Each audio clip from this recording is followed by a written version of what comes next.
Welcome to the Multifamily Deal Lab podcast, where we dissect a deal before your eyes and ears so you can discover the strategies and tactics that got each deal to the finish line. Strategies and tactics that you can put in your own toolbox to get you to the closing table. From sourcing the deal, raising, due diligence to the property takeover, Multifamily Deal Lab shows how you too can get the deal done. And now here's your host, David Lindahl.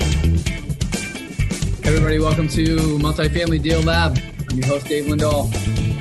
I'm going to start today with a quote from one of my favorites, Teddy Roosevelt. It's called "The Man in the Arena." It's not the critic who counts, not the one who points out how the strong man stumbled or how the doer of deeds might have done them better. The credit belongs to the man who is actually in the arena, whose face is marred with sweat and dust and blood, who strives valiantly, who errs and comes up short again and again, who knows the great enthusiasms and great devotions and spends himself in a worthy cause, who, if he wins, knows the triumph of high achievement, and who, if he fails, at least fails while daring greatly, so that his place shall never be with those cold and timid souls who know neither victory nor defeat. All right, well, I want to welcome my special guest, Corey Peterson. Corey, tell everybody who you are, where you're from. Yeah, and here in Phoenix, Arizona, and I've been doing multifamily since 2011. I think I got into your training program in 2009, and let's just say I think we own over $95 million of commercial apartment real estate, and life is good. Life is good. That's great. Yeah, so we've known each other for quite a while now. Your business continues to grow and grow. That's awesome. You know what I want to do, though, is I want to bring everybody back to your first deal. And let's talk about, first of all, the fear, how you overcame the fear of doing your first deal. What was that first deal, by the way? I bought it for $3.2 million in Greenville, South Carolina. How many units? 144. And you're from Phoenix? Yep. How'd you choose Greenville?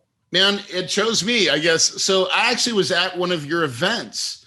And normally, you go to the events and you're always trying to find people that were doing deals and that or had money.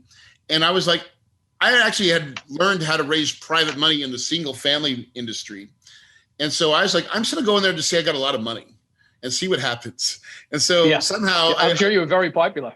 Yeah, I didn't have to pay lunch or dinner for the whole week. That's awesome. And so a person brought me a deal, and it was his deal. It wasn't mine, but they were getting ready to go hard and they didn't have the money needed. And I was able to rescue their deal, and I got 75% ownership of it. That's awesome. So I brought in $1.4 million. Wow. And that's from your single family days. How many investors was that? 7. It was 7 investors.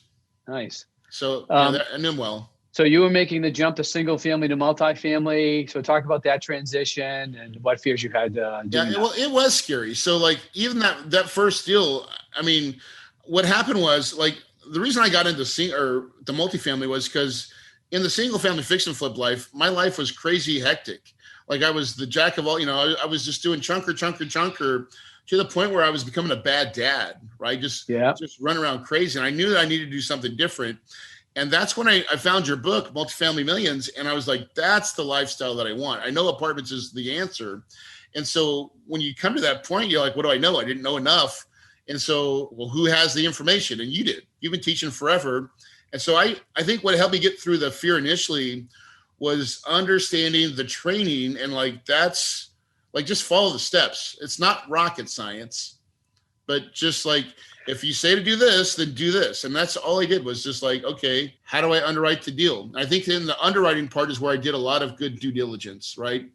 Yeah. Seeing the value add, seeing the repositioning play, understanding the market. Where I was at in South Carolina was a great market. And so it gave me a lot of confidence to go out there on my first one because it was a little bit bigger than I would have normally done, but I had a lot of, by doing all that market research and understanding the opportunity, I felt a lot better in going out and doing it, but it was still nervous. The window of opportunity was open. You jumped through. It was a proven system. It's been proven since I think I created it back in 1996, 1998 when I first started investing. Changes. Foundational information remains the same. It's just a matter of looking for the opportunity in the marketplace and then taking the recipe from the foundational information and how to best take advantage of that opportunity. Yeah. And I look back at that, David, and I remember, when you first are raising a good chunk of money and now like I had money hard that was on the line. I still had to get this money from my investors. And of course, it didn't all come in the beginning. We barely made it to the finish line. Like I got that last $300,000 that I needed like the day of. But I remember I was committed to the process, and I was like, I'm going to make sure it happens. I don't care how many people I got to call to bring this money in. And I did a lot of work. I made a lot of phone calls. Hey, at least that money came in the day of the closing, right? Because I know a lot of stories or in myself where sometimes it doesn't come in and you either have to come out of pocket or beg for an extension. Yeah. And that's where it was going to be. But it did come in, and I was like, man, got through that. But then the real work started, because like that was just half the battle. Before you go into that, so that was your first lesson in creating a sense of urgency with your investors, right? Yeah. Like first come, first serve, whoever gets it in. I mean, you got to create urgency with your investors all the time, or else they will wait to the very last minute to get their money in. And then, somebody always drops out in that last week. And like 5 of them, right? That's right. Everybody that said yes didn't really mean yes. What I've learned is that most of them are really maybes, but probably not. And then as you start getting, now I've been doing it for a long time, it gets easier raising money. But the challenge is, though, so is the raise, where we used to do a couple million. Now it's like 6, 7, 8 million. So it's you're trying to find even more money. But you always you start getting a list of people that do it well and that will come into every deal. And then you still have all the new people and it really is still the rule of 50%, if not more, are never going to do it, even though they say because things come up. Right. And that's a rule of thumb that I've taught for a long time. I learned it through the School of Hard Knocks. 50% of the people that say they're going to give you money won't. The problem is you don't know who it is until you need to do that raise. That's why you need to oversubscribe your deals by you really, that is the lesson. And it is underwrite it, circle it, look at it, make it bold. It really is oversubscribe. And then eventually when you get this thing dialed in right, you can kind of create a little tsunami. I mean, that's what we do now is when we pack everybody in one Zoom call. Yeah. And then that fear of loss, fear of missing out becomes even tighter and better. And so it gets them to like, hey, listen, we're going to fill this thing up quickly. You got to go and register and give us your soft commit now. And that's worked out really well in future deals as we've grown. Talk about how you converted your single family investors over into multifamily investors, because I'm sure there was some fear there for them as well. Yeah. And about a third of them never came along with me. Right. So, but it was really to the point where it's like, hey guys, they felt comfortable giving me, and I was giving them notes and deed of trust. So I was giving them collateral. And so now I'm going to go from collateral driven lending to equity lending. And but here's what I found is what they really wanted was consistency. Right. And a lot of them had gotten tired of giving me their money, give it back, giving me their money and waiting for me to have that next single family flip, which sometimes they have to wait 30 or 60 days for the next one to show up. And so there was lots of gaps where they, thought they were getting a better return. Truly, they weren't. And I had to show them that. I was like, guys, you think you're getting this return, but in all actuality, here's what you really make it. And so when I showed them the concept of give it to me once and then we'll stay in the deal a longer time, it made sense for them. But I had to show them the value. And once they understood it, they started coming in. Yeah, once it actually started happening. I noticed that at the beginning of raises, people are reluctant, and then they get into the deal and the mailbox money comes in every month, and then you go to resell 2 or 3 years later. And it's like, what? What do you mean you're going to sell it? What are you going to put us into next? Yeah. Where's my income? I want that paycheck. Because what I found is they really depend on those paychecks, especially your older in retirement or close to retirement people. That is what they count on, is that money that they get to spend. And that's how we've pitched it. That's how we frame our deals now, is that we provide an income stream. And then we have some back end, some additional profits on the back end when we sell, but they're mainly interested in the income stream that it provides along the way. And I think that's the good transition from single family to the multi, is really about the consistent income. Yeah, absolutely. And then a big pop at the end. It's beautiful. Yeah. And like that's your go to vacation fund. Don't count on it, but it's there. The last time we spoke, you talked about a unique way you're setting up your investors. You want to talk about that? Yeah. I've learned, I think maybe you said this one time, it's like you should be challenging your capital. And man, that's something that we've done from the beginning. We used to do, where I was making 20% of the deal and give all my investors 80%. And then I started asking questions like, well, how do I make more money for Corey and still give my investors a solid return? And so we do a thing now called 6 and 6. And that's where we just give our investors a 6% pref from the beginning of the deal. And then on the sell, we give them a 6% pref annualized. So it's a total return of 12%, which is fairly cheap money. And if Corey hits it out of the park, I get a good, that back end becomes really big for me. Yeah, absolutely. Removing the investors from the deal and they're okay with it with a 12. I mean, first of all, you get all the equity. If you buy right, you get all the equity on the back end, number one. Number two, you can get into better deals with that type of return offering. More deals qualify. And those are easier deals to do. They are. Not only are they easier deals, but your investors like those deals better too. Like they look at them, they have better pictures, they have a better story. And so I think it's allowed me to trade up instead of doing 1970s product to doing 1990s, 2000 product with that capital structure, right? And I think the investors like it too. And what we've learned is this, our market, and we know what pond we fish in for our investors. So we don't try to find money at RIAs or events or realist multifamily events. That's really, we call that smart money. We want smart people, but dumb money. And we find that dumb money's in the stock market.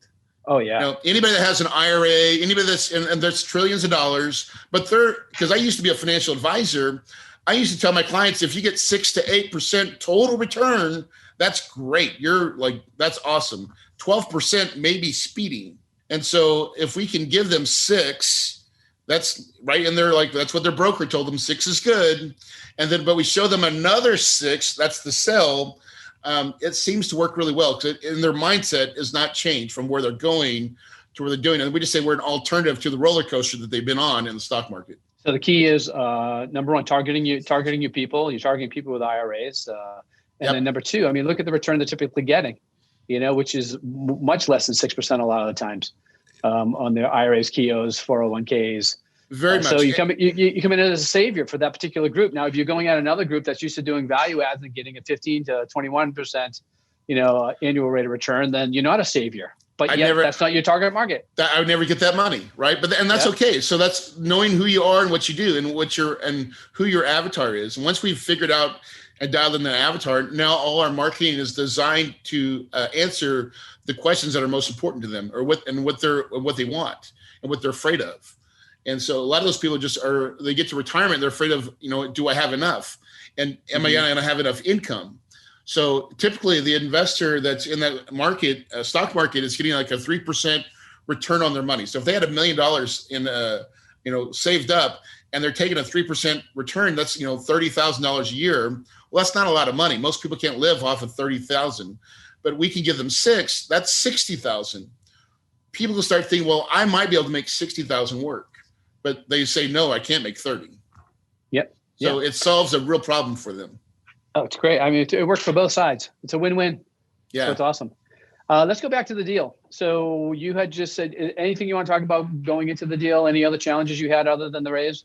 Know thy partner, right? So in the beginning, I went into a partnership that I didn't quite understand our roles and responsibilities, right? So learning that, eventually I bought both partners out. So that was one of those things where it was a red flag. I wish I would have known that earlier, to know, not only know thy partner, but really know thy operating agreement.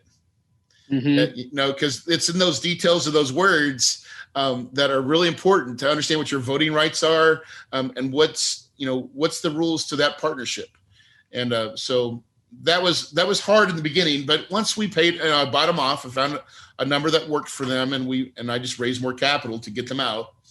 But then the bones of that property, from to get to here to there, was very straightforward. So we put in, I think, $1 million of capital improvement. Like, it was a nice area, but it was just a beaten up property that was bank owned. In 2011, it was in receivership. So it just had bad management and just lots of deferred maintenance. And we knew that we could fix it. And so we spent 2 years doing that. And once we did all that stuff, then we started getting a whole gentrified tenant base where now we had, it modeled what our demographic was. And it started paying better and on time, and collections got better. And so by that fifth year, we sold it for $8.8 million. And you bought it for four? I bought it for 3.2. 3.2. Ooh, sweet. I see the happy smile. That's a lot of work to get that, if you're doing a 2-year repositioning. But at the same time, it's certainly worth it in the long run. We kept it for 5 though. So we repositioned it in 2, and then we kept it an additional 3 years to really clean up our operations and really raise rents as high as we thought we could and keep our expenses super tight and super clean. And when we did that, and here's how we actually got all that money, is we sold it to a broken 1031 exchange. What had happened is we created a model that looked so good on paper. Like every month we were getting rent bumps, just nice. And it was just looked steady. By the 5th of the month, 98% of our income was collected because we were using ACH. We'd had a 98% portal adoption for ACH, meaning the collections get drafted automatically. That's a beautiful thing. And so it looked just very like an easy button, a bright, shiny, easy button. Yeah. And so that's awesome. We actually called the broker, and because when we came out with pricing, he's like, I don't think you can do that. I was like, listen, we're looking for a broken 1031 exchange. And when I said the words, that it made him think of somebody. And she goes, I think I got a guy that may want to be interested. And so that's what he did. He saw this big, bright, easy button, and he hit it. It was like we sold it. It's on CoStar. We sold that deal for a 4.5 cap. That's awesome. So you took that must have been did you take it at a CC plus property and sell it as a BB minus? Yeah. So what type of upgrades did you do? Flooring, LVT flooring, carpet, fixtures, knobs on the cabinet doors, refaced a lot of the cabinets, new roofs, and really just grounds. Like, gosh, it was a forest, right? It was just bad and shaggy. And we trimmed so many trees, so many bushes, taking a lot of the trees down just so it opens it up. And then interior wise, fixtures, just little things like ceiling fans. Change the brass to brushed nickel. Yep, brushed nickel. Yep. So you're looking at this deal. It's your first one. You understand that it needs to be upgraded. The units need to be upgraded. Now, how did you determine what type of upgrade you were going to do? Did you come up with one type of an upgrade and then realize you had to upgrade it even higher, or how did that? What was that process like on your first? That was a learning process. When we first started, we had like this basic package, and then and this is what going through some of your training too. Just think about, okay, how do we get the max money for this thing? And then I started throwing a challenge. I started challenging my management company. I was like, hey, listen, I know we're doing this, but what if, and we started kind of doing some test models. What if we did this one property, these 2 units here this way, and then challenging my staff to, and making them believe that they could achieve, $70 more in rent for this one little unit. And then they got it. And once they got it, it's like shattering all your limiting beliefs for your staff at the property. Shocked. Yeah, and once they did it, they're like, oh, well, I can do it again. And so that became the new standard. And so that's what I realized that was the secret, is getting your staff to buy in. Forget about the management company. If my people that are selling this thing don't believe it, it's never going to happen. And so that's where I spent my time, was when I would call, hey, I believe in you. I know you can do this. I know we're asking you to do a lot, but listen, you can do this. And then they would. And then it was like, atta boy, atta girl. And that got them excited about what they were doing, because they were building a nicer product too at the end of the day. Yeah, and be easier for them to manage as well. Now let's talk. Now going into that first deal, because a lot of people go into repositionings, and it is a big learning process. I mean, as you know, you're a teacher now as well. You can teach and teach and teach and teach, but until somebody gets out there and starts to do it, that's when they start to realize, oh, damn, that's what he meant when he said that, or holy, I wish I knew this before I started. How long did you think it was going to take you to do that turn the entire property? And how long did it take you to do it? Man, we thought it was going to take a year. It took 2.5, right? Just to get it done. And here's the other part. I thought I was going to make money right away. I was like, oh, I'm going to start making money. Man, I didn't make money till that 3rd year. I wasn't really making cash flow, my cash flow, because we didn't raise enough money for all the CapEx. Let's put it that way. That was our biggest mistake. We were taking all the money, all the profits, and putting it back in. So for 3 years, I had no paychecks coming from that asset, but I could see where we were going, and I knew it was going to come. And after that 3rd year, then it started paying me. I was like, wow, not only is it paying me, but I think we've really increased the value, because you can see the difference from, I want to say we started at like $500 for a 2-bedroom and we ended at $725. That's a big jump in income. That's a big bump. Yeah. And that's why we sold it for that 8 million versus where we bought it for 3.2. But what it really did was install a belief for the first one, because it was hard. I mean, honestly, I'm sugarcoating it, but it was hard. Yeah, it is hard. I mean, this isn't an easy business. Certainly, if you buy a momentum play, it's a lot easier when you get something that's cash flowing and you're buying a B property. But when you're buying something that needs a repositioning, I mean, I made my biggest mistake on my first repositioning, which was a 400 unit. And I just didn't know what I didn't know going into it. So you learn all these lessons. The two main reasons that a repositioning fails is you run out of money, which you almost did because of the fact that you underestimated how much it was going to cost to turn it. And that's very common. And the second one is you hire the wrong management company to oversee the actual repositioning. We did that. You hired the wrong one at the beginning? Yeah, but only for 60 days, right? Okay. After the first 30 days, they couldn't produce us a P&L. That was the first flag. I was like, wait, you don't have it. Like, you've been managing this whole property for a month that we have no P&L, there are no numbers. And they couldn't provide it. By the second month, they didn't provide it again. And I was with a group. This is know thy partner, know thy operating agreement. This is why we broke up, was because they had picked this management company and I was kind of going in blind thinking that they had already vetted, this group out.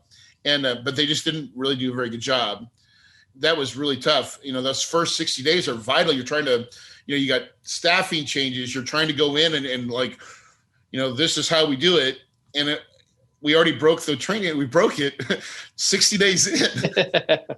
Yeah. Did you, were you a signer on the bank account for yes. the property on the operating agreement? Well, that was a smart move, at least. Because, a lot of times the management company will talk them out of being a signer, or they'll just forget to be a signer on the account. Management company goes bad. You'll fire them, and then you can't get your money out. So you have to start from scratch. We've learned that a lot too. Yeah. We even now own our operating software, right? So the software that we use now, we use RealPage, but like I own RealPage and I give access to management companies to manage it, right? So you give your version. I get it. Yeah. So I'm always the owner of it. And that way, if I ever fire a management company, I still get to keep my software. And then I make whatever, if I hire another management company, they're like, this is the software you got to use. This is my software. But we already have all the staff. We don't have to rebuild it again. Right. Which that's smart. We've learned that along the road, because all management companies suck. A lot of them, yeah. Just to different degrees. There's always, they always have a shelf life, maybe 4 or 5 years. I'm using one right now. I love them, but until I don't, right? Until because they tend to get into it's comfortable and they stop pushing. And, as an entrepreneur, our job is to make sure that we're making money for our investors and the investment itself. We're business people. And so we have to push. And if they're not responsive to that, then sometimes you just got to make changes. But luckily, knock on wood, we've got a good group now, but still, do they do it all the ways that I want it to be done, or do all the communication that I would really like? Not always, right? But it's still a good enough relationship that I don't want to go, the pain of moving is too much. The pain of moving or the pain of doing it yourself, because that's that's the choice. Do I stay with third party where the communication is a little bit less and the decision making, you make the decisions, but the execution is less than desired? Or do you go out and build a big infrastructure and do it yourself? That's where we're at right now, trying to figure out if that dial makes sense, because we have enough units under management to turn on self-managing, but it would be a whole nother business. And is that what I really want to do? It is a whole nother business. I get some advice for you there. And this is what we did when we got to that level. We went out and we knew we were going to be at 10,000 at some particular point. At about 25, 3,000, we decided that we were going to have our own management company instead of hiring out. So we had two candidates. One guy was managing 7,500 units, and another guy, and he was for 75,000 per year. And the other guy was managing 12,000 units, and he wanted 150,000. And we went with the 150,000 guy for 12,000 because he was where we wanted to be, even though we knew we were a few years away. So, my advice to you is get somebody that's been in the business for a long period of time, been managing what you're managing, and comes with all of the systems. Yeah. In other words, you're not building anything. Yeah. So that's exactly what we want to do. So I just want to hire the guy and be the chief of whatever, but not, we want to have that one person as the one that does all the hiring underneath them. So hiring systems. Yeah. Yes. It all. Good. Yeah, we're on the same track because I love my life now and I don't want to complicate it, but it's all about control eventually. Like, how do we control our product even more? And that's kind of neat to see that evolution, Dave, because as you started, you're just trying to get your first deal. Right. And then, I'm just trying to replace my income. And then you're like, oh man, I replaced my income. Now I've got a real business model. And then when do you start making the changes? And now that's where we're starting to get to is like, now we're looking at becoming a true operator in the marketplace. Mm-hmm. Yeah. I remember when I was in my early days, when I had all the 3 families, we started managing for other people because we figured since we could, we're doing ourselves, we might as well make some more money on the side with another business.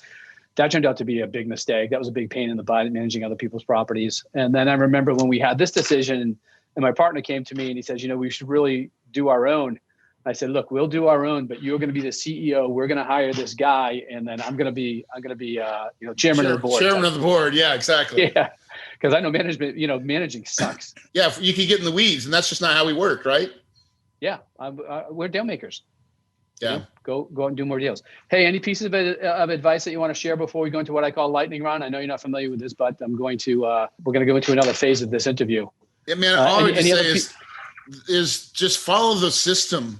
I look back and the one thing that I've done with that all my other guys didn't is I just stayed true to the system. Right. Yep. I've added little, tweaks along the way, but like, I just follow, it's your basic system that you've taught. I just do it. That's all I've ever done. I make great broker relationships and I meet people with money. That's this is what I tell people. You follow the system at the beginning until you get a few deals under your belt. And then you build that real estate gut, and then you can start tweaking the system to your needs. But until you do that, just follow it. Don't try to figure it. Don't try to think you're smarter than the system, because if you don't have the experience, you're not. Yeah. And what might seem like conventional wisdom isn't in this particular business. So you just the people that are the most successful follow it, and then they tweak it around, when they're ready. That's exactly what we've done. It's been a great model. Yeah. All right. So we're going to play lightning round. Okay. I'm going to ask you some quick questions. You're going to give me some quick answers. Okay. Okay. So first, texting or talking? Texting. Favorite day of the week? Friday. Favorite city in the U.S. besides the one you live in? Kauai, but that's not a city, but that's where I'm going to go. That's my favorite too. Honolulu Bay. Yep. Nickname your parents called you? Core Man. Last song you downloaded? Oh gosh, something by probably Hall & Oates. Wow. Was that years ago, or are you just going down? No, I just thinking, I don't know, because I was looking and searching for some old stuff, and I just remember they came to mind. Hall & Oates. All right. Favorite holiday? Christmas. Speak every language or speak to animals? Speak to animals. Bitcoin, boom or bust? Bitcoin, stupid. Fill in the blank. Taylor Swift is? A genius. What superpower do you want most? I want to be the invisible man. All right. And the final question, is it wrong for a vegetarian to eat animal crackers? Only if you eat them on Thursdays. All right. This has been another edition of Deal Lab with Corey Peterson. I wish everybody a good week and take care, everyone. Thanks, Corey. It's been great. You've been listening to the Multifamily Deal Lab podcast, where the deals get done. If you'd like to learn more, visit davesfreebook.com. And don't forget to leave a 5-star rating and review, and hit that subscribe button so you don't miss an episode. Thanks for listening.